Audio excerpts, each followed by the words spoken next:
So we were discussing कि ये जो कॉर्टिसोल है ये आपके ऑस्टियोब्लास्ट के ऊपर एक्ट करता है और बोन फॉर्मेशन को ये स्टॉप करता है, राइट? ओके, तो ये ऑस्टियोब्लास्ट को इनहिबिट करता है।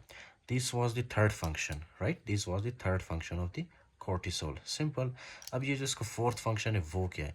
डू यू नो ये आपका ब्लड वेसल है। ओके, ब्लड वेसल में आपको पता है ना इस तरह से स्मूथ मसल्स होते हैं। फाइन, ये जो मैंने ड्रॉ किया है ये मैंने ऐसे ही ड्रॉ नहीं किया बल्कि ये क्या है, इस तरह से स्मूथ मसल्स है जो कि आपके ब्लड वेसल्स में होते हैं, राइट? अब ब्लड वेसल्स के अंदर जो स्मूथ मसल्स होते हैं ना, स्मूथ मसल्स के ऊपर इस तरह से रिसेप्टर्स प्रेजेंट होते हैं। फाइन, इस तरह से रिसेप्टर्स होते हैं। ओके, नाउ दीज रिसेप्टर्स, अब इन रिसेप्टर्स का काम क्या है कि ये जो कोर्टिसोल है ना, ये कोर्टिसोल ऑब्वियसली क्या करता है, this cortisol first of all it will come inside the क्या नाम है इसका, smooth muscle cell. Fine, smooth muscle cell को ये स्टिमुलेट करता है। स्मूथ मसल सेल जैसे ही स्टिमुलेट होता है ना, ये अपने ऊपर क्या करता है, ये अपने ऊपर जो है इस तरह से रिसेप्टर्स बनाता है। ओके फाइन, ये रिसेप्टर्स इस तरह से अपने ऊपर प्रेजेंट करता है या बनाता है। ओके, इसके ऊपर हमें क्या नज़र आते हैं, रिसेप्टर्स। क्यों नज़र आते हैं?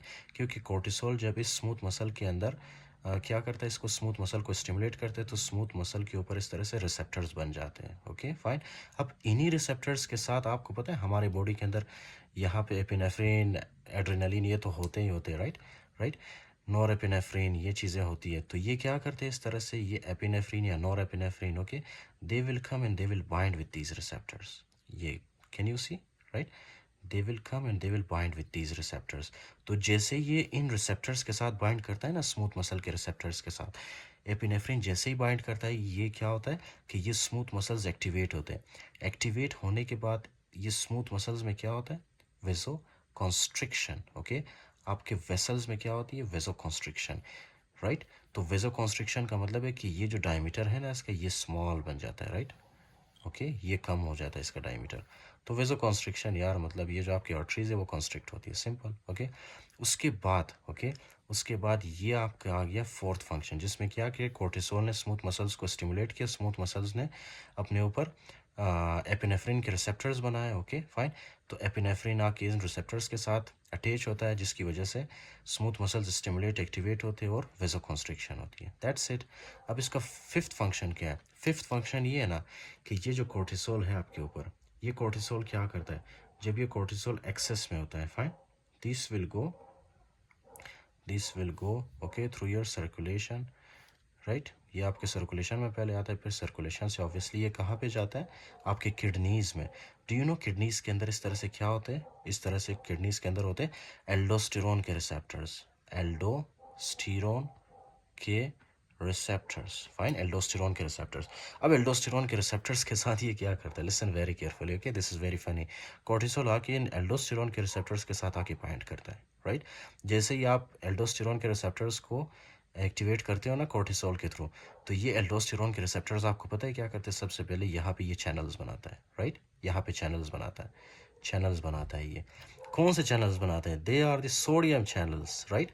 आपको पता है कि यहाँ से जो है सोडियम हमारे नेफ्रॉन के अंदर आता ही है ना, पीछे से फिल्टर होके, यहाँ से सोडियम फिल्टर होके आता है। ओके, तो ये जैसे यहाँ पे डिस्टल कन्वोल्यूटेड ट्यूब्यूल में पहुँच जाता है, यहाँ से क्या होता है, इस सोडियम की रीअब्सॉर्प्शन होती है। Fine, okay, this sodium will reabsorb, right?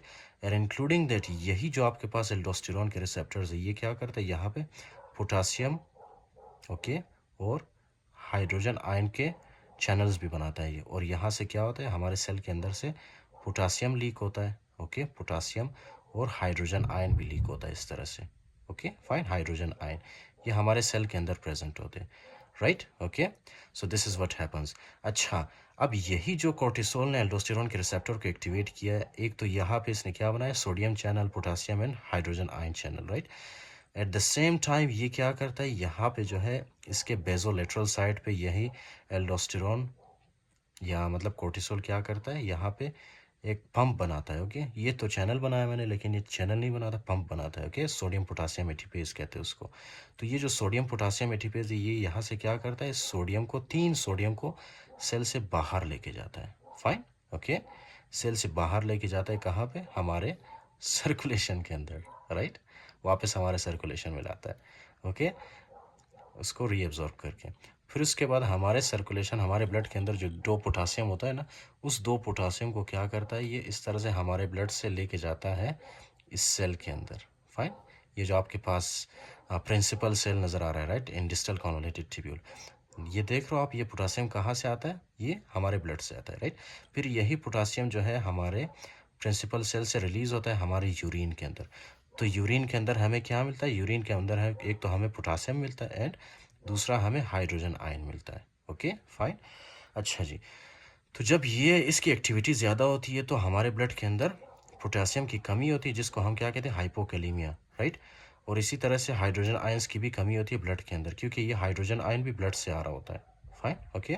तो क्या होगा जब आपके ब्लड के अंदर हाइड्रोजन आयन की कमी होगी, that will lead to metabolic alkalosis. Okay, metabolic alkalosis.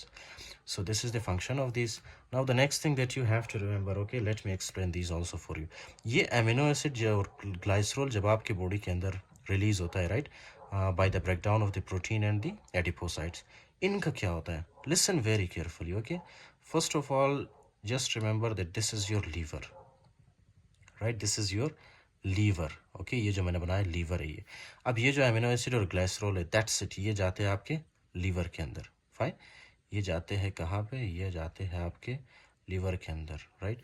Can you सी, ये इस तरह से आता है आपके सर्कुलेशन में, और सर्कुलेशन से ये कहाँ पे जाता है, लीवर के अंदर, राइट। अब ये आ गया हमारे पास एमिनो एसिड्स। फाइन, ये एमिनो एसिड्स कहाँ से आया, जब हमने मसल्स में प्रोटीन की ब्रेकडाउन की थी ना, उससे क्या रिलीज़ हुआ था, एमिनो एसिड्स। फिर यही एमिनो एसिड्स सर्कुलेशन के थ्रू, ब्लड के थ्रू ये आता है लीवर के अंदर। अच्छा, अब ये जो लीवर के अंदर आता है, राइट, लीवर के अंदर क्या होता है, लीवर के अंदर जो है इसी एमिनो एसिड्स को हम, ये हमारा लीवर क्या करता है, कन्वर्ट करता है ग्लूकोज में। ओके, ग्लूकोज में, राइट। तो ये अमीनो एसिड से क्या बनाता है, ग्लूकोज, सिंपल, राइट। इसी तरह से ये है आपके पास ग्लाइसरोल।